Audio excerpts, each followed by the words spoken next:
Antaranya Pak, Nabi SAW banyak menjalankan puasa di bulan Sya'ban. Di antaranya adalah karena bulan Sya'ban ini adalah bulan disetorkannya amal manusia kepada Allah Subhanahu wa Ta'ala. Ya, dalam suatu hadis riwayat Imam Ahmad, Nabi SAW mengatakan, "Syahrul Sya'ban syahrun turfa'u fihil a'mal, wa ana uhibbu an yurfa'a amali wa ana sha'im." Kata Nabi SAW, bulan Sya'ban itu bulan disetorkannya amal kepada Allah, dan aku ingin ketika amalku disetorkan kepada Allah dalam kondisi berpuasa. Jadi setoran amal ini Pak, ya mirip-mirip seperti SPT tahunan. Pada bayar pajak Pak ya? Hah? Oh, ada yang gratis yang 2 miliar ke bawah ya. Nah, jadi setoran amal kita kepada Allah itu Pak, ada yang sifatnya pekanan, ada yang sifatnya tahunan. Dan uniknya dalam dua momentum itu Nabi mengatakan, wa ana uhibbu an yurfa amali wa ana shaim. Aku ingin ketika amalku dicatat dalam kondisi berpuasa. Ya, kalau yang sifatnya pekanan Pak, amal itu dicatat dan disetorkan kepada Allah di hari Senin dan Kamis. Ya. Dan Nabi SAW mensunahkan kita berpuasa di hari Senin dan Kamis. Sedangkan kalau setoran amalan yang sifatnya tahunan itu terjadi pada bulan Sya'ban. Nah, maka kita boleh juga mengatakan Pak, dan aku ingin ketika amalku disetorkan kepada Allah, Allah melihat diriku dalam kondisi di dalam majelis ilmu. Ya, mudah-mudahan selama bulan Sya'ban ini kita selalu berada di dalam situasi, dalam majelis, dalam tempat-tempat yang di sana kita beribadah kepada Allah Subhanahu wa Ta'ala.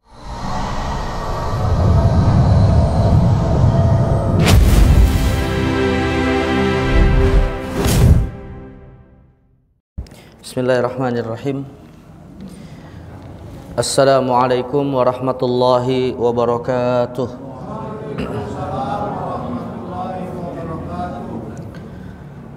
Alhamdulillahi rabbil alamin, wa bihi nasta'inu ala umuri dunya waddin, wassalatu wassalamu ala man ba'athahu rahmatan lil alamin, sayyidina wa habibina wa qurrati a'yunina wa maulana Muhammadin wa ala alihi wa sahbihi wa man sar ala nahjihi ila yaumiddin, amma ba'd. Hadirin jamaah sekalian yang dimuliakan Allah Subhanahu wa Ta'ala, alhamdulillah kita senantiasa bersyukur pada Allah Azza wa Jal. Pada kesempatan di malam hari ini kembali kita diberi taufik oleh Allah untuk bisa sama-sama hadir melaksanakan kewajiban kita salat maghrib berjamaah. Dan insyaallah dengan hadirnya dan duduknya kita di majelis ini akan menjadi catatan amal yang juga akan mudah-mudahan menjadi wasilah dalam rangka kita mendapatkan ridha Allah Subhanahu wa Ta'ala. Dan kita berharap kalau di hari akhir kita berharap juga layak menjadi ahli surga Allah Subhanahu wa Ta'ala. Dan juga alhamdulillah jemaah sekalian bukan Allah, pada malam hari ini kita juga sudah berada di pekan kedua dari bulan Sya'ban 1445 Hijriyah. Tepatnya hari ini kita memasuki tanggal 12 Sya'ban, satu bulan yang memiliki keistimewaan, satu bulan yang Nabi SAW juga menyampaikan kepada kita Pak, bahwa bulan ini banyak dilalaikan oleh manusia dari ibadah kepada Allah Subhanahu wa Ta'ala, di mana Nabi SAW bersabda, Syahrul Sya'ban syahrun yaghfulu anhun nas baina Rajabin wa Ramadan. Bahwa bulan Sya'ban itu bulan yang banyak dilalaikan oleh manusia karena posisinya antara bulan Rajab dan bulan Ramadan. Ya, karena itulah Nabi SAW memberikan contoh kepada kita untuk jangan melalaikannya. Dan mudah-mudahan dengan hadirnya di kita di majelis ini tidak termasuk orang-orang yang lalai di bulan Sya'ban. Ya, karena Nabi SAW juga disebutkan dalam riwayat Sayyidah Aisyah pernah mengatakan, kana Nabi sallallahu alaihi wasallam yatahaffadhu ma fi Sya'ban ma la yatahaffadhu fi ghairihi. Nabi SAW itu menjaga ibadahnya di bulan Sya'ban lebih daripada ibadahnya di bulan-bulan yang lain. Dan di antara jemaah sekalian, ibadah di bulan Sya'ban yang Nabi SAW banyak melakukannya adalah ibadah puasa. Karena itulah para ulama kita juga mengatakan bahwa min saumil masnun saumu Sya'ban. Kata Imam Nawawi, di antara puasa yang disunnahkan adalah puasa di bulan Sya'ban. Kenapa jemaah sekalian? Apa alasannya? Di antaranya Pak, Nabi SAW banyak menjalankan puasa di bulan Sya'ban. Di antaranya adalah karena bulan Sya'ban ini adalah bulan disetorkannya amal manusia kepada Allah Subhanahu wa taala. Ya, dalam suatu hadis riwayat Imam Ahmad, Nabi SAW mengatakan, "Syahrus Sya'ban syahrun turfa'u fihil a'mal. Wa ana uhibbu an yurfa amali wa ana shaim." Kata Nabi SAW, bulan Sya'ban itu bulan disetorkannya amal kepada Allah, dan aku ingin ketika amalku disetorkan kepada Allah dalam kondisi berpuasa. Jadi setoran amal ini Pak, ya mirip-mirip seperti SPT tahunan. Pada bayar pajak Pak ya? Hah? Oh, ada yang gratis sih, yang 2 miliar ke bawah ya. Nah, jadi setoran amal kita kepada Allah itu Pak, ada yang sifatnya pekanan, ada yang sifatnya tahunan. Dan uniknya dalam dua momentum itu Nabi mengatakan, wa ana uhibbu an yurfa amali wa ana shaim.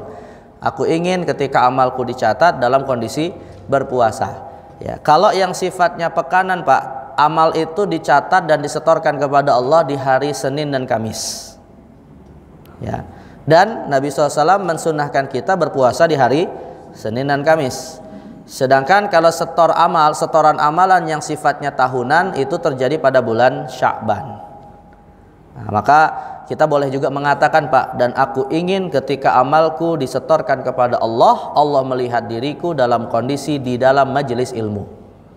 Ya, mudah-mudahan selama bulan Sya'ban ini kita selalu berada di dalam situasi, dalam majelis, dalam tempat-tempat yang di sana kita beribadah kepada Allah Subhanahu wa taala ya. Tapi ada satu hal lain ya, mungkin saya ingin mengawali kajian kita pada malam hari ini tentang Sya'ban Pak. Di satu sisi Nabi SAW itu banyak berpuasa di bulan Sya'ban. Bahkan kata Sayyidah Aisyah, aku mendapati Nabi SAW itu paling banyak puasanya di luar dibanding bulan-bulan yang lain adalah di bulan Sya'ban. Ya, seakan-akan aku mendapati Nabi selalu berpuasa di bulan Sya'ban, kata Sayyidah Aisyah. Tapi di sisi yang lainnya mas kalian, ada hadis yang malah Nabi SAW itu melarang kita puasa di pertengahan kedua bulan Sya'ban. Ya, jadi di satu sisi Nabi banyak berpuasa di bulan Sya'ban, tapi di sisi yang lain Nabi malah melarang kita puasa di pertengahan kedua bulan Sya'ban. Ya, kata Nabi SAW, idza kana nisfu min Sya'ban fala tasumu hatta yaji'a Ramadan. Jika sudah memasuki pertengahan kedua dari bulan Sya'ban, maka janganlah kalian berpuasa sampai bertemu dengan bulan Ramadan. Nah, ini kan berarti ada hadis yang kesannya bertentangan gitu ya. Di satu sisi Nabi banyak berpuasa, di sisi lain dilarang untuk kita puasa dari tanggal 16 Sya'ban sampai akhir Sya'ban. Bahkan dalam mazhab Imam Syafi'i Pak, kata Imam Nawawi dalam kitab Al-Majmu' Syarah Muhadzab, larangan puasa dari tanggal 16 sampai akhir Sya'ban ini Pak, itu larangannya sampai level haram. Jadi seperti larangan berpuasa di hari raya Idul Fitri ya. Bahkan beliau mengatakan insamahu athim, barang siapa yang berpuasa di hari-hari ini dia berdosa, bukan dapat pahala malah dia berdosa. Nah, maka dikompromikan oleh para ulama dan disimpulkan hasil komprominya Pak, bahwa yang dilarang puasa dari tanggal 16 Sya'ban sampai akhir Sya'ban itu kalau niat puasanya adalah puasa mutlak. Ya, kalau niat puasanya puasa mutlak. Tapi kalau puasanya ada sebabnya Pak, misalnya seperti qada Ramadan, tidak dilarang meskipun sampai akhir Sya'ban. Jadi niat puasanya itu yang dilarang kalau puasa mutlak. Puasa mutlak itu Pak artinya puasa yang kalau ditanya kenapa kamu puasa, lalu dijawab nggak tahu, pokoknya saya mau puasa aja gitu.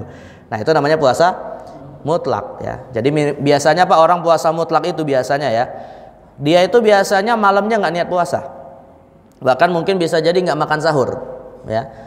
Jadi ketika dia malamnya nggak niat, kemudian waktu sahur nggak makan sahur, artinya kan nggak niat puasa tuh Pak ya, hari itu Pak ya. Nah, tiba-tiba jam 7 atau jam 8 pagi misalnya, pas lagi mau nyari sarapan, istrinya belum masak ya. Akhirnya dia nyari makan di sekeliling rumahnya Pak. Ya mungkin mau nyari nasi uduk atau nyari bubur ayam gitu kan. Rupanya pada nggak ada jualan, karena rupanya yang jualan nasi uduk sama bubur ayam ini ya panitia KPPS, lagi sibuk rekapitulasi suara. Jadi pada sibuk semua tuh, nggak ada yang jualan gitu kan. Nah akhirnya saat itulah dia mengatakan, ya udahlah kalau begitu hari ini aku niat puasa. Nah itu namanya puasa mutlak ya. Nah puasa seperti ini Pak yang dilarang oleh Nabi kalau sudah masuk pertengahan kedua Sya'ban ya, jadi nggak boleh puasa seperti ini. Nah maka kalau puasa seperti ini dilarang Pak, maka puasa yang ada sebabnya nggak dilarang, artinya boleh terus kita lakukan meskipun sampai akhir bulan Sya'ban. Misalnya ya jemaah sekalian, tadi saya katakan Pak, nggak dilarang kalau niat puasanya qada Ramadan ya. Misalnya kita masih punya hutang puasa Ramadan tahun lalu Pak, maka silakan diqadha sampai batas akhir bulan Sya'ban ya. Bagaimana kalau sampai akhir bulan Sya'ban kemudian masih punya hutang puasa Ramadan Pak? Ya jawabannya qadha Ramadannya tetap wajib berlaku, tapi tidak boleh qadha Ramadan di bulan Ramadan ya. Nggak boleh qadha Ramadan di bulan Ramadan, artinya nanti setelah selesai Ramadan ya qadhanya setelah Ramadan gitu ya. Dan bagi yang baru mengqadhanya setelah Ramadan dari Ramadan sebelumnya, kalau dia melalaikan qadhanya sampai selesai bulan Sya'ban karena ada uzur, maka qadhanya nanti tetap wajib dan tidak dibebankan fidyah. Ya, misalnya seperti ibu hamil melahirkan tidak puasa Ramadan tahun lalu, kemudian dilanjutkan dengan menyusui, berarti ada uzur ya. Jadi belum sempat bayar sampai akhir Sya'ban, masih punya hutang, ketemu Ramadan yang berikutnya, ya qadhanya tetap berlaku nanti setelah Ramadan dan tidak ada fidyah. Tapi kalau seandainya melalaikan qadha itu tanpa uzur, sebenarnya bisa diqadha Pak, tapi kemudian ya ditunda-tunda sampai ketemu Ramadan, maka qadha Ramadannya tetap berlaku dan dibebankan menurut mayoritas ulama dengan membayar fidyah juga per hari yang belum diqadha, per hari yang belum diqadha dari puasa Ramadan tahun lalu ya. Dan fidyah itu nilainya Pak, mudahnya adalah 1/4 dari zakat fitrah ya, 1/4 dari zakat fitrah, artinya takaran zakat fitrah itu sama dengan 4 fidyah ya. 1/4-nya adalah kewajiban fidyah ya, tinggal dikalikan dengan puasa Ramadan yang belum ditunaikan. Baik, kemudian jamaah sekalian terkait dengan bulan Sya'ban juga Pak ya, sebelum kita masuk kepada materi yang mungkin perlu saya ingatkan, ada satu malam yang juga memiliki kemuliaan Pak di bulan Sya'ban ya, yang sebenarnya 4 mazhab sepakat malam ini mulia dan tidak boleh kita abaikan. Malam ini namanya malam nisfu Sya'ban ya. Kata Imam Syafi'i rahimahullah ta'ala dalam kitab Imam Syafi'i mengatakan Pak, ada 5 malam yustajabu fiha du'a, ada 5 malam yang doa diqabul oleh Allah Subhanahu wa taala. Ya, pertama adalah Lailatul Jumu'ah, malam Jumat. Yang kedua Lailatul Idul Fitri, malam Idul Fitri. Yang ketiga Lailatul Idul Adha, malam Idul Adha. Yang keempat awalul lailatin fi Rajab, awal pertama dari bulan Rajab. Dan yang kelima walailatul nisfi min Sya'ban, malam pertengahan bulan Sya'ban. Nah yang saya ingin katakan Pak, para ulama sepakat malam nisfu Sya'ban itu mulia, tapi yang diperselisihkan adalah ibadah apa yang ibadah apa yang dianjurkan untuk dilakukan. Jadi di sini kita harus meletakkan 2 masalah yang berbeda Pak. Kalau kemuliaannya disepakati, tapi kalau bagaimana cara ibadah yang dianjurkan untuk dilakukan, nah ini memang ada perdebatan di kalangan para ulama. Kenapa malam nisfu Sya'ban ini mulia Pak? Ya, salah satunya adalah berdasarkan hadis riwayat Imam Baihaqi. Ya, kira-kira malam nisfu Sya'ban kapan Pak? Kalau sekarang tanggal 12. Sabtu malam Ahad ya, Sabtu malam Minggu ya. Nah, ini jadi daripada malam mingguan mending ibadah di malam nisfu Sya'ban Pak. Ya.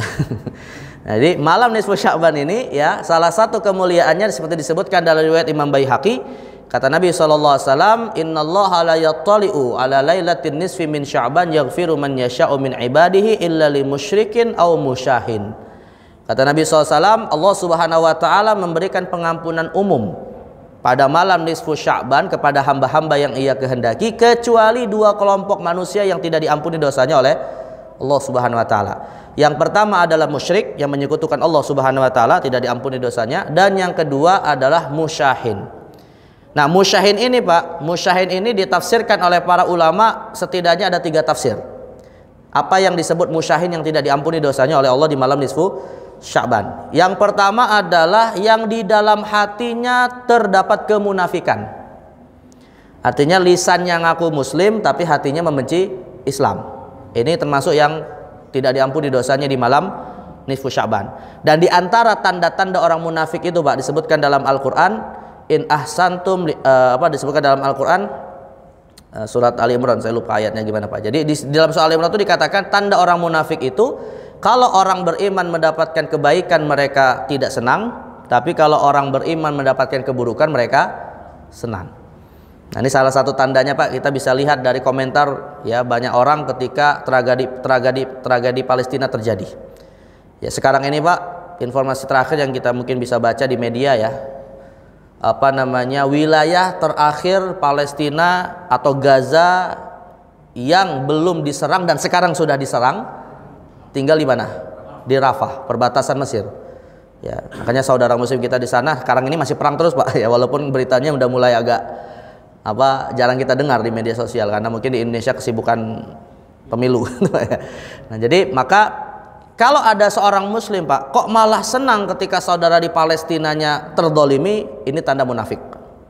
Ya, tapi kalau ada rasa sedih, kemudian ada rasa ingin membela walaupun nggak mampu membelanya, maka insya Allah itu tanda keimanan, walaupun iman yang paling lemah. Ya. Jadi tanda orang munafik itu adalah kalau dia malah senang melihat umat Islam dalam kondisi terdolimi. Ya.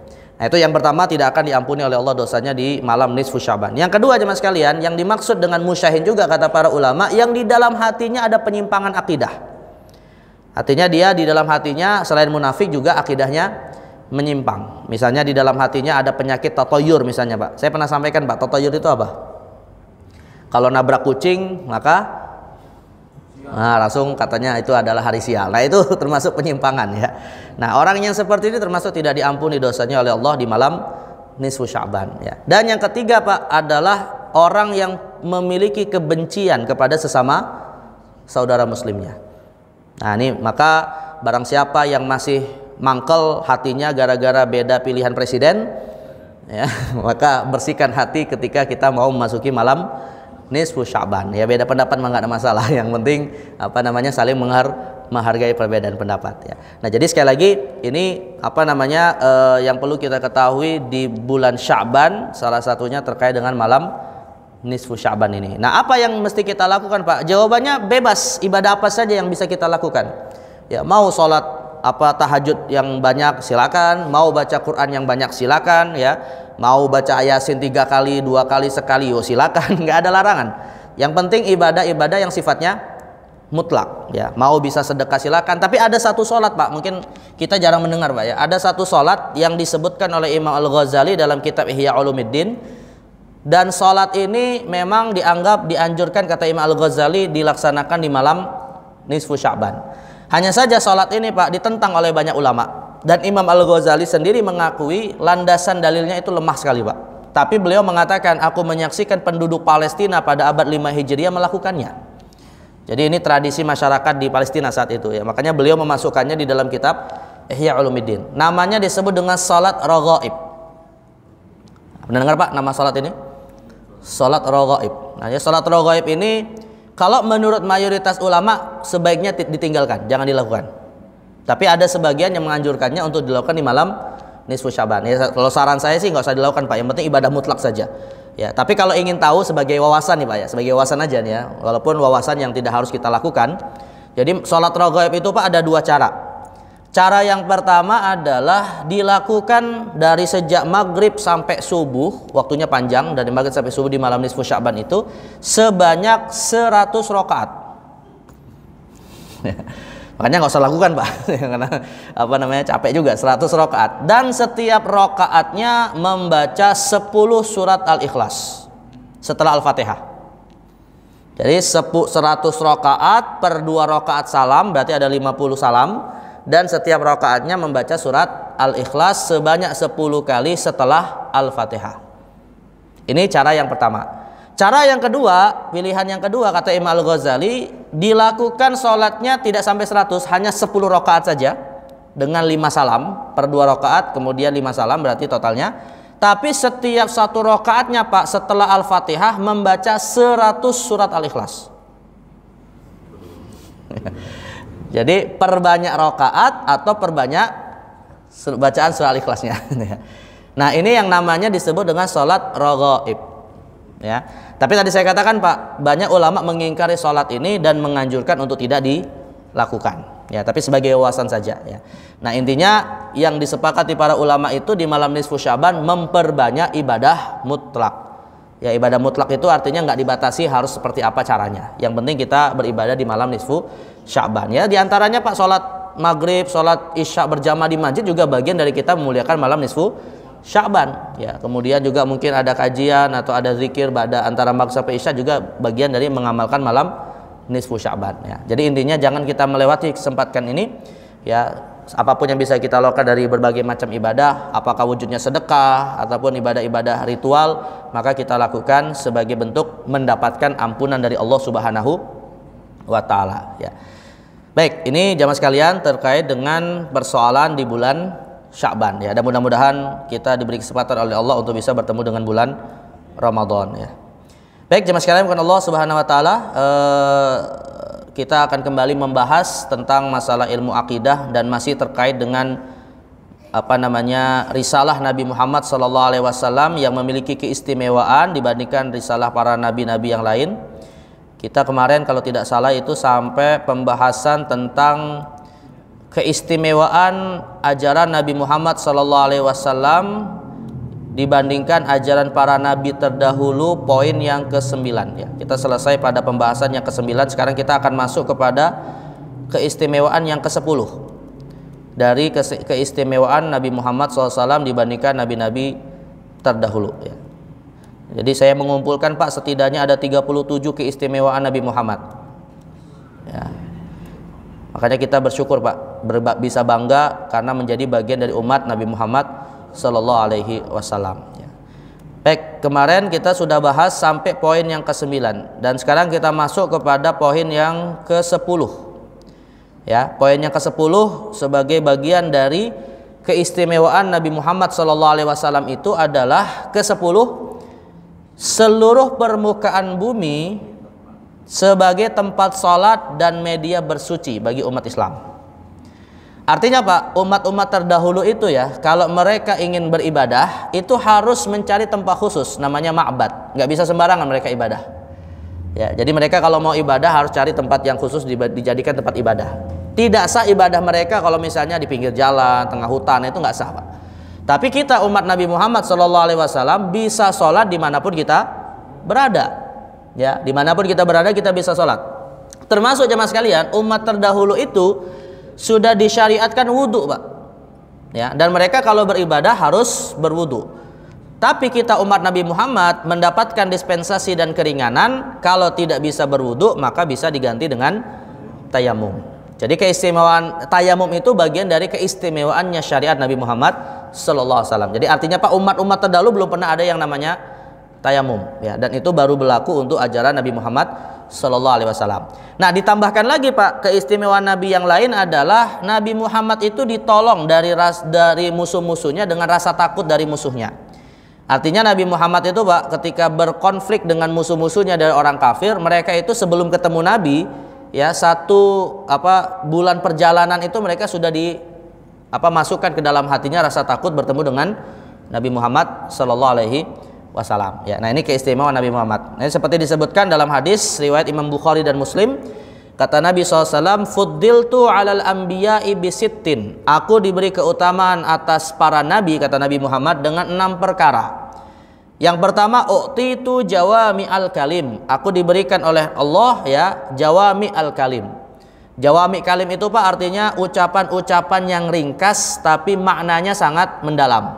Itu namanya jawami al-kalim. Makanya Nabi SAW itu Pak hadisnya pendek-pendek Pak ya, la taghdab falakal jannah ya, jangan marah engkau masuk surga ya. Terus apa lagi Pak, innama amalu bin niyat, pendek-pendek tapi maknanya sangat luar biasa ya. Nah, itu namanya disebut jawami al-kalim. Yang kedua, wa nusirtu birru'bi, kata Nabi SAW, aku diberi pertolongan oleh Allah dari musuhku dengan rasa takut ya, yang dimasukkan ke dalam hati musuh-musuh Nabi Muhammad SAW. Kemudian yang ketiga Pak, wa uhillat liyal ghanaim, dihalalkan bagiku. Nah, ini nanti akan kita sebutkan Pak ya. Kemudian keistimewaan Nabi Muhammad berikutnya adalah dihalalkan bagi Nabi Muhammad SAW rampasan perang. Ya, jadi kalau umat terdahulu itu haram bagi mereka memakan rampasan perang, Pak. Dan kalau mereka menang dari umat-umat terdahulu ya, kalau mereka menang maka rampasan perang itu dibakar. Tapi kalau umat Nabi Muhammad maka rampasan perang dibagikan kepada pasukan yang berperang. Ya. Kemudian waju'ilat liyal ardu tahuran wa masjida, dan aku diberikan keistimewaan dijadikannya permukaan bumi ini semuanya tahur. Artinya bisa dipakai untuk bersuci, bertayamum, dan juga bisa dipakai untuk tempat sholat. Nah, ini sedikit saya mungkin menyampaikan, Pak, tayamumnya Rasulullah, tata cara tayamum Rasulullah itu, Pak, diperselisihkan oleh para ulama. Hadisnya saling bertentangan sebenarnya ya.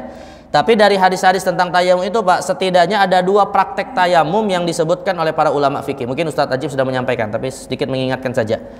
Jadi ada 2 cara, Pak, yang diperselisihkan para ulama. Yang pertama adalah tayamum versinya mazhab Maliki dan Hambali.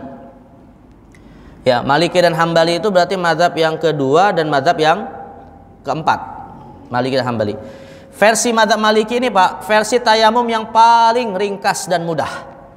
Ya, cuman sekali pukul di atas tanah, sekali pukul saja, Pak, di atas tanah, langsung usap wajah dan telapak tangan saja, selesai. Jadi kalau Maliki dan Hambali cuma sekali saja, satu, wajahnya langsung ke telapak tangan, kayak gitu aja. Dan sampai pergelangan saja, nggak sampai ke siku. Sekali pukul wajah langsung ke telapak tangan. Nah, ini versinya mazhab Maliki dan Hambali. Tapi kalau versinya mazhab Hanafi dan Syafi'i, Pak, maka harus 2 kali pukulan berbeda. Satu untuk wajah, pukul satu lagi untuk tangan, dan itu pun sampai ke siku. Jadi kalau versinya mazhab Syafi'i dan Hanafi, satu wajah, kedua tangan, caranya gini, dibagi 2 nih, Pak, telapak tangannya, satu di belakang kiri dulu ke kanan ya, sunnahnya kiri ke kanan, kayak gini sampai ke siku. Ketika di siku ambil yang posisi depan sampai ke pergelangan, dibalik sini ke siku lagi, kemudian ke depan, baru terakhir ditutup. Nah, ini versinya mazhab Syafi'i. Ya tentu ini dilepas nih, Pak. Dilepas ya. Artinya kena kulitnya gitu. Nah, ini versinya mazhab Syafi'i, 1 di wajah, 2 di telapak tangan. Nah, sampai sini balik lagi sampai ke pergelangan, baru digabungkan telapak tangannya. Itu versinya mazhab siapa? Hanafi dan Syafi'i. Ya. Tapi yang kalau versinya mazhab Maliki Hambali tadi paling mudah. Sekali saja wajah langsung ke telapak tangan. Ya. Nah, jadi biar ya saya menyampaikan ini biar kita kalau mendapati cara yang mungkin tidak biasa kita amalkan, Pak, jangan langsung diingkari. Ya. Karena mohon maafnya, saya pernah dapati, Pak, di satu video seorang ustadz lah, terkenal lah di YouTube, Pak, ya. Jadi dia itu ngajarin tata cara tayamumnya itu nggak nyebutin mazhabnya siapa, Pak. Jadi dia bilang tayamum tuh begini caranya. 1 pukul wajah langsung tangan. Bukan kayak gini, Pak. 1 wajah pukulnya gini. Wajah langsung kayak gini. Nah, ya saya yang pernah belajar perbandingan mazhab, Pak, nggak heran karena memang itu versi mazhab Maliki dan Hambali. Tapi yang jadi masalah, Pak, sang ustadznya nggak nyebutin kalau itu mazhabnya Maliki dan Hambali. Saya baca komentarnya di Facebook itu ada yang pro, tapi ada juga yang nyesat-nyesatin, Pak. Oh, ini ustadz sesat ini. Nah, jadi akhirnya saya katakan ini yang salah siapa, Pak, kira-kira, Pak? Ustadznya atau yang komentari? Saya katakan dua-duanya salah, Pak. Ya, ustadznya nggak nyebutin mazhabnya apa, yang komentari juga ya nggak tahu kalau itu ada mazhabnya. Jadi kalau menurut saya, kalau kita mengamalkan suatu pendapat yang nggak populer di masyarakat, Pak, misalnya ada ustadz yang mengamalkan mazhab Maliki atau Hambali gitu ya, dalam masalah tayamum, ya dia harus katakan menurut mazhab Maliki begini caranya, karena dia sedang berada di negeri yang bermazhab Syafi'i di Indonesia, ya. Tapi kalau misalnya dia mengamalkan mazhab Syafi'i, ya tentu nggak akan menimbulkan konflik ya, karena masyarakat sudah memahami seperti itu. Nah, jadi kaidahnya artinya, Pak, kalau ingin mengamalkan mazhab yang tidak dianut oleh mayoritas masyarakat, ya sampaikan ini mazhab apa. Ya, karena masyarakat awam jadi tidak tahu ini membedakan ini ada mazhab apa.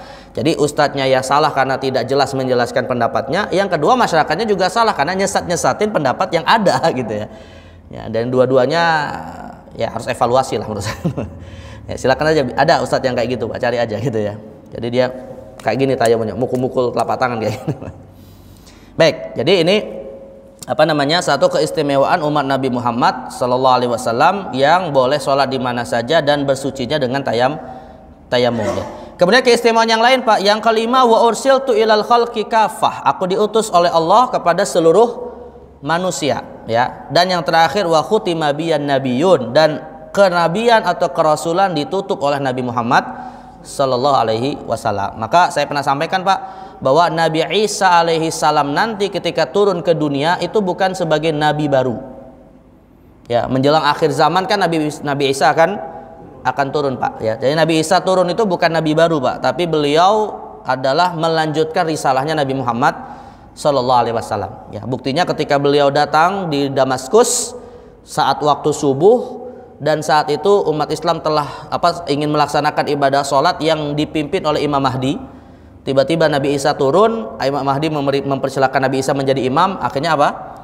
Kata Nabi Isa alaihissalam, engkaulah yang menjadi imam karena aku mengikuti ajaran Nabi Muhammad sallallahu alaihi wasallam. Maka akhirnya saat itu yang menjadi imam adalah Imam Mahdi, dan Nabi Isa menjadi makmum, ya, di waktu sholat subuh. Dan nggak usah ditanya ke saya Pak, pakai kunut apa enggak Pak, ya. Ya, nggak usah ditanya pakai kunut apa enggak. Tapi kalau ingin tahu Pak mana yang benar, yang kunut atau tidak, tunggu Imam Mahdi nanti sholat subuh Pak.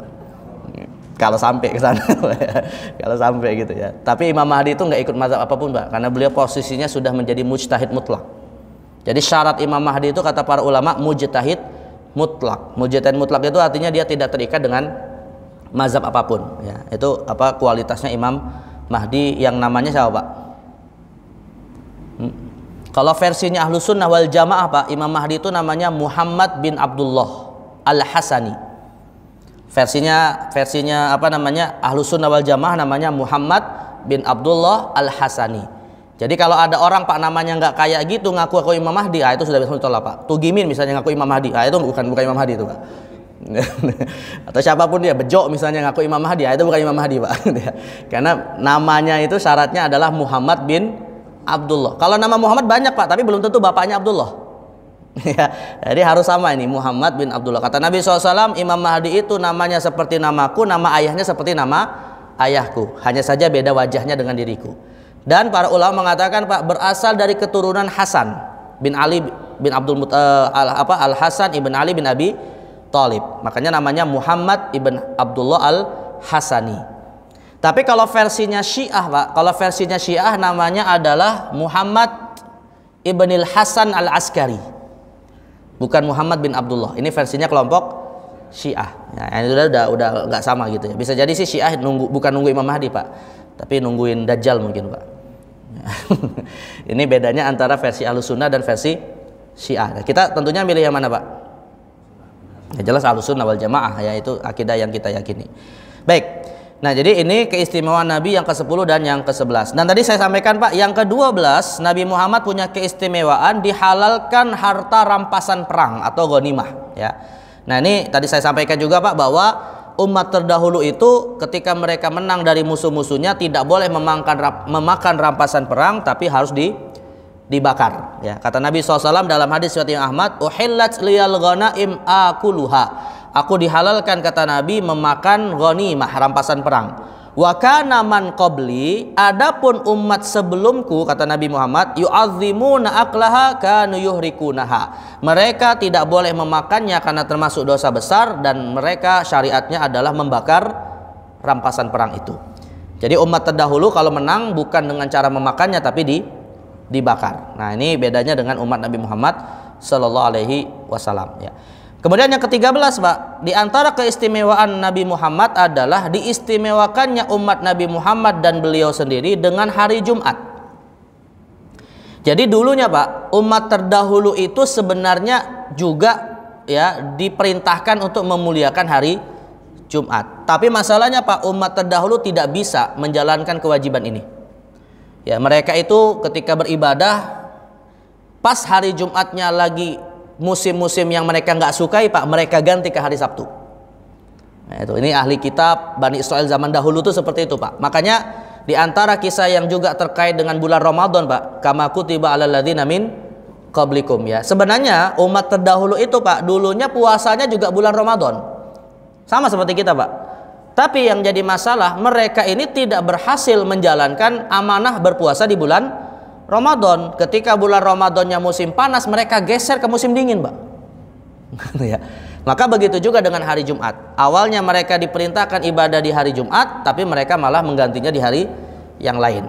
Maka ketika kemudian Nabi Muhammad dan umatnya bisa menjalankan ibadah di hari Jumat, ini menunjukkan bahwa hari Jumat adalah hari yang istimewa bagi Nabi Muhammad sallallahu alaihi wasallam ya. Dalam hadis riwayat Imam Ahmad, Nabi mengatakan innallaha katabal jumu'ah ala man qablana. Ini kata Nabi, Pak. Innallaha katabal jum'ah ala man qablana. Allah telah mewajibkan sholat Jumat kepada orang-orang sebelum kita. Tapi yang kemudian terjadi fakhtalafu fiha, tapi mereka kemudian berselisih di dalamnya. Artinya umat-umat terdahulu itu, Pak, diperintahkan untuk sholat di hari Jumat, tapi malah memperselisihkannya. Ada yang bilang ganti di hari yang lain dan seterusnya. Ya, wahadanallahu laha, dan kita umat Muhammad SAW diberi hidayah untuk bisa memuliakan hari Jumat ya. Maka fannasu lana fiha tabaun. Akhirnya manusia mengikuti kita dalam hal ini. Adapun umat-umat terdahulu akhirnya menggantinya dengan hari yang lain. Ghadanil yahud wa ba'da ghadin lin nasara. Kata Nabi, untuk hari esoknya bagi orang Yahudi, hari esoknya lagi untuk orang Nasrani. Artinya orang Yahudi kemudian malah mengganti kemuliaan Jumat dengan hari Sabtu, sedangkan orang Nasrani mengganti kemuliaannya dengan hari Minggu atau hari Ahad. Nah, jadi artinya dua umat ini, Pak, tidak berhasil menjalankan amanah memuliakan hari Jumat. Ya, maka keistimewaannya, Pak, hari Jumat ini tidak boleh kita puasa.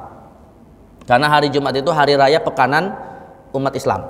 Ya, karena hari raya pekanan umat Islam, Pak, maka tidak boleh kita puasa di hari Jumat kecuali kalau sudah puasa di hari Kamis. Ya, jadi kalau kita udah puasa hari Kamis, boleh puasa di hari Jumat. Atau kita niat puasa di hari Sabtu, maka boleh kita puasa dari hari Jumat. Yang nggak boleh itu mengkhususkan hari Jumat untuk puasa. Ya, itu tidak dibolehkan oleh Nabi Shallallahu Alaihi Wasallam. Ya.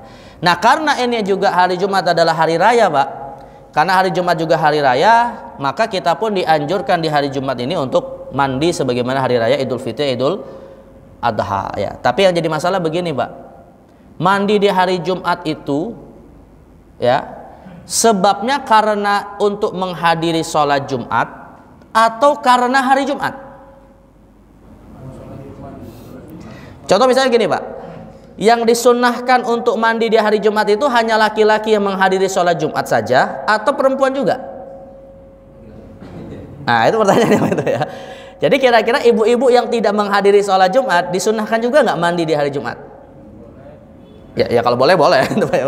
Pertanyaan disunahkan juga apa enggak? Ya kalau boleh sih mandi kapan aja boleh. Tapi disunahkan nggak mandi di hari Jumat untuk ibu-ibu? Hah? Ini ulama kita beda pendapat, Pak. Kalau mayoritas ulama mengatakan kesunahan mandi di hari Jumat itu karena untuk menghadiri sholat Jumat. Jadi kalau ibu-ibu nggak menghadiri sholat Jumat, ya hukumnya tidak disunahkan untuk mandi Jumat. Tapi ada pendapat mazhab Zohiri, Pak, mengatakan mandi Jumat itu karena hari Jumat. Artinya, Pak, kalau ada orang mandi tapi bukan menjelang bukan menjelang untuk sholat Jumat, mandinya setelah asar misalnya, Pak, di hari Jumat, berarti sudah mengamalkan sunnah mandi di hari Jumat nggak? Kalau mandinya di waktu asar nih, Pak. Hah? Ya kan kelewatan itu. Kalau menurut mayoritas ulama belum mengamalkan anjuran mandi di hari Jumat, karena tujuan mandi di hari Jumat untuk menghadiri sholat Jumat. Tapi kalau mazhab Zohiri, Pak, mengatakan sudah mengamalkannya. Yang penting mandi itu karena hari Jumat, dan hari Jumat dimulai dari terbenamnya matahari sampai dari terbenamnya matahari sampai terbenam matahari yang akan datang. Nah, jadi kalau di waktu asar berarti masih dihitung mandi sholat Jumat. Mandi untuk hari Jumat. Dan yang kedua, Pak, kebanyakan ulama berpendapat sunnahnya mandi hari Jumat itu didapatkan kapan, Pak? Kalau mandinya sebelum subuh dapat nggak amalan sunnah mandi Jumat? Sebelum subuh? Hah?